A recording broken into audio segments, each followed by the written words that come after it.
Hi mga Libra, magbibigay ako ng reading sa inyo. Ito ay for 1 week reading. Ito ay sa May 12 hanggang May 18. Paalaala lang po na kung hindi po kayo ang tinutukoy ng aking reading, maaring ibang tao po nakapareho nyo ng zodiac sign ang tinutukoy ng aking reading mga Libra. So, simulan na po natin ang pagbabasa. Ano ang ganap sa mga Libra sa May 12 hanggang May 18?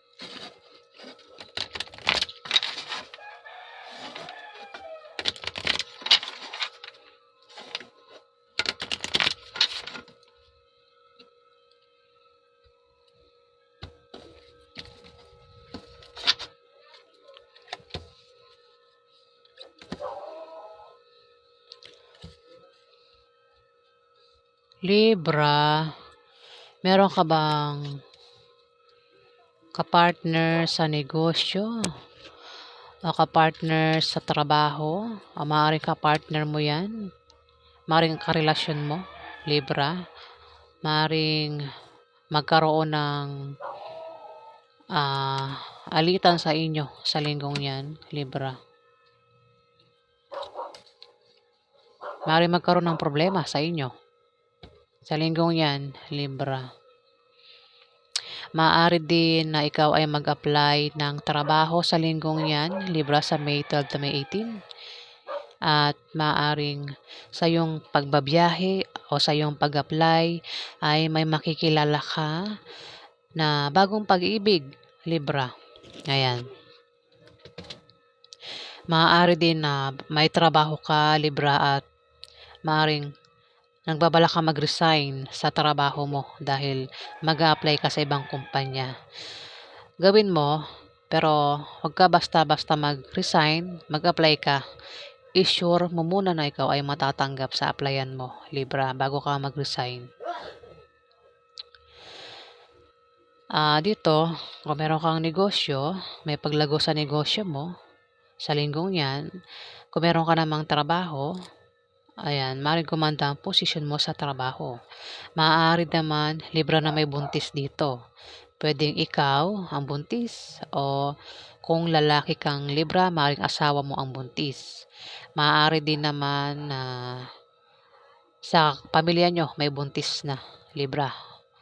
At ang buntis na ito ay maaaring magsilang ng sanggol sa linggong yan, Libra. Maaari din naman walang buntis, maaaring mabuntis ka sa linggong yan o ikaw ay makabuntis sa linggong yan, Libra. Dito, kung ikaw ay may problema sa love life, sa pamilya mo, o meron kang gulong kinakasangkutan, Libra, sa linggong yan, huwag ka mag-alala kasi malulutas din naman yan, Libra. Baka kasi magka-problema ka sa linggong yan, Libra, pero malulutas din naman yan. Dito, Libra, may hahadlang sa'yo dito. Maring magka-problema ka sa isang Scorpio, Pisces o Cancer, ang zodiac sign. Maring siya ay hadlangan ka para hindi ka magtagumpay, Libra. O kung ano man yung binabalak mo, no, bayan, may hadlang dito, Libra, isang babae o lalaki ang gender. Scorpio, Pisces o Cancer, bata sa'yo. Ang maring humadlang sa'yo, maring ang taong ito ay naiinggit din sa'yo. Maring ito ay magkalat din ng malisyosong chismis, Libra. Siraan ka niyan at magkalat ng malisyosong chismis. Third party, maring siya ang third party, Libra. Kung meron kang third party, Libra, isang Scorpio, Pisces o Cancer na bata sa'yo, Libra, ang third party. At dito, maring magkaroon ng away sa inyo ng isang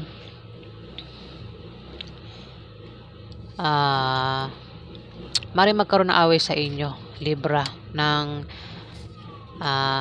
ito kasi 6 of diamond. Maring magkaroon ng away sa inyo ng karelasyon mo, Libra, sa linggong yan, at posible kayo magkahiwalay, Libra. Ngayon, ingatan mo paghawak ng relasyon mo para hindi kayo magkahiwalay, Libra, sa linggong yan. Maaaring ang karelasyon mo ay isang Scorpio, Pisces o Cancer. Ayan, Libra. At maaaring siya ang third party.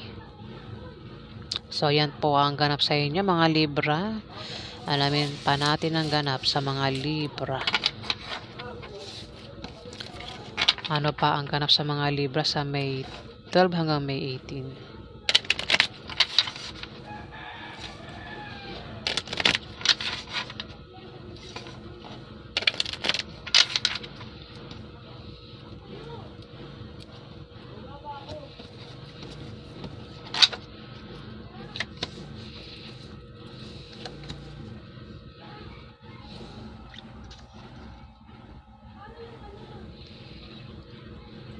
Libra, meron ka bang kilalang Capricorn, Virgo o Taurus?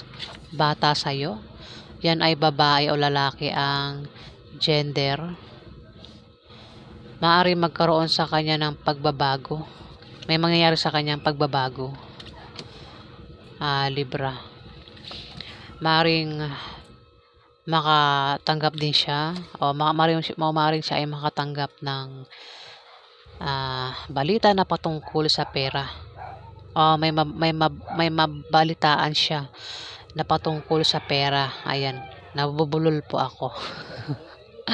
Sorry naman po. Jacob Diamond, isa itong Capricorn, Virgo o Taurus. Babae o lalaki ang gender. Bata yan sa'yo, Libra. Maaaring siya ay may mabalitaan na patungkol sa pera. Maaaring siya ay magbalak magtayo ng negosyo sa linggong yan. At siya ay magtatagumpay, Libra. Kung meron naman siyang trabaho, maaaring gumanda ang posisyon niya sa trabaho.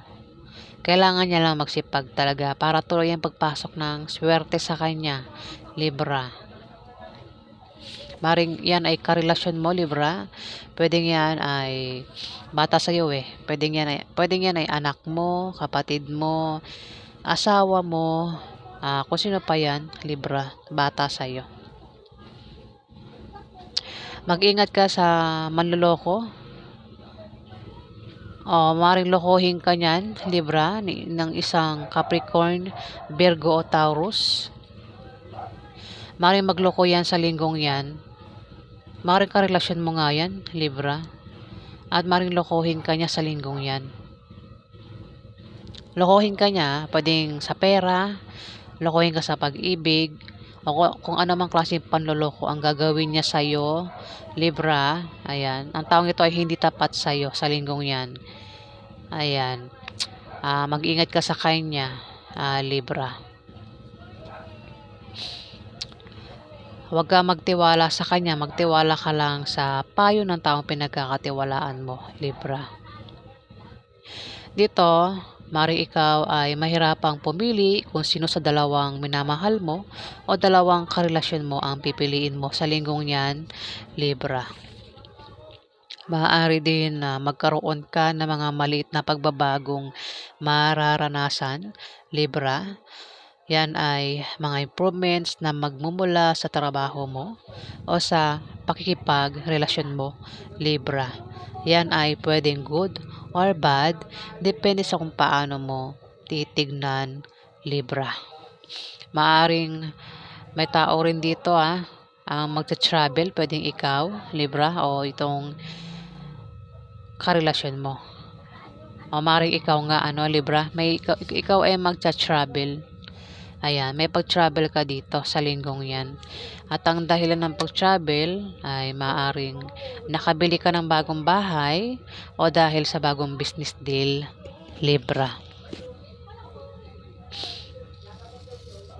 Pwedeng asawa mo ang mag-travel o ikaw, Libra. Kasi maaring may tao dito makakaisip ng pagkakitaan na lalago sa linggong yan eh. Libra, pwedeng siya Capricorn, Virgo, Taurus na bata sa'yo, Libra. Dito Ikaw ay mamomroblema sa linggong yan, Libra, sa isang Capricorn, Virgo o Taurus. Mamomroblema ka sa pamilya mo, sa bahay mo, maaaring sa pera din, maaaring sa utang na hindi mabayaran, halo-halong problema, Libra, at maapektuhan ka at maaaring bumaba ang iyong moral at mangailangan ka ng moral support sa linggong yan, Libra. Dito,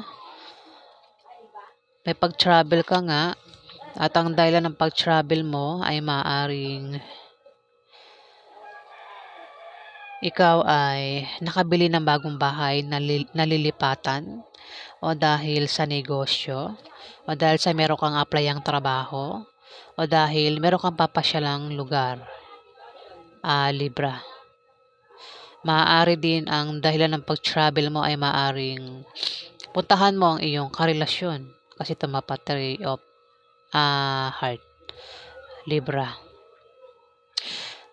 Kung tataya ka naman sa loto o ano pang games, maaari kang manalo, Libra, sa linggong yan. At kung uutang ka ng loan, ma-approve ang loan na yan, Libra. Ayan. Yan po ang ganap sa inyo. Alamin natin ang outcome. Ano po ang outcome sa mga Libra sa May 12 hanggang May 18?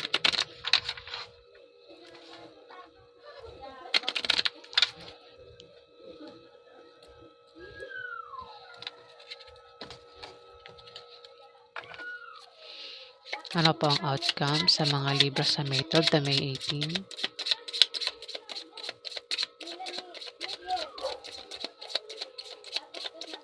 Pasensya na po kayo kung maingay po ang aking background at pasensya na po kung nabubulol po ako. Ano po ang outcome sa mga Libra sa May 12 to May 18? Lumilipad din ang utak, ano?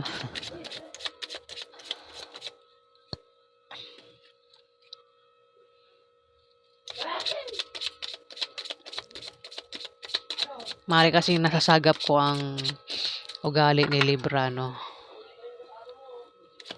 Itong pinabasahan ko, nasasagap ko.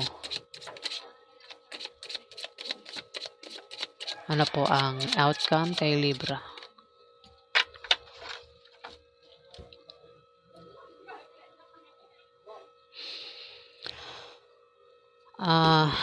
Libra,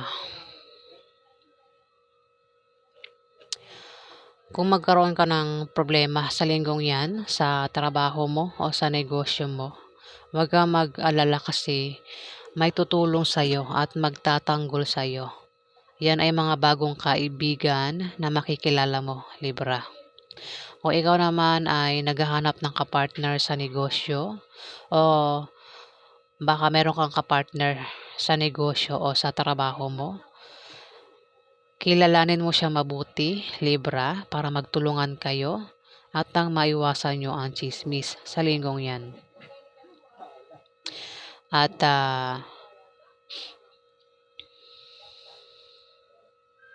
maaari tumungo sa pagganda o pagwasak ang inyong relasyon, depende sa kung paano mo hahawakan, Libra. At huwag mong papansinin ang mga chismis sa linggong yan, Libra. Kasi maaaring machismis ka, no? O kayo ng karelasyon mo o kayo ng kapartner mo, Libra. Mag-ingat ka din, Libra, sa taong maninibugho o taong nagseselos, ano? Ayan, maaaring magkaroon ng away sa inyo ng karelasyon mo. Maaaring ang kapartner mo sa negosyo ay karelasyon mo, Libra. Naninibugho ito. Maaaring mag-away kayo sa linggong yan at ang taong ito ay naninibugho sa galit at maaaring nagsiselos.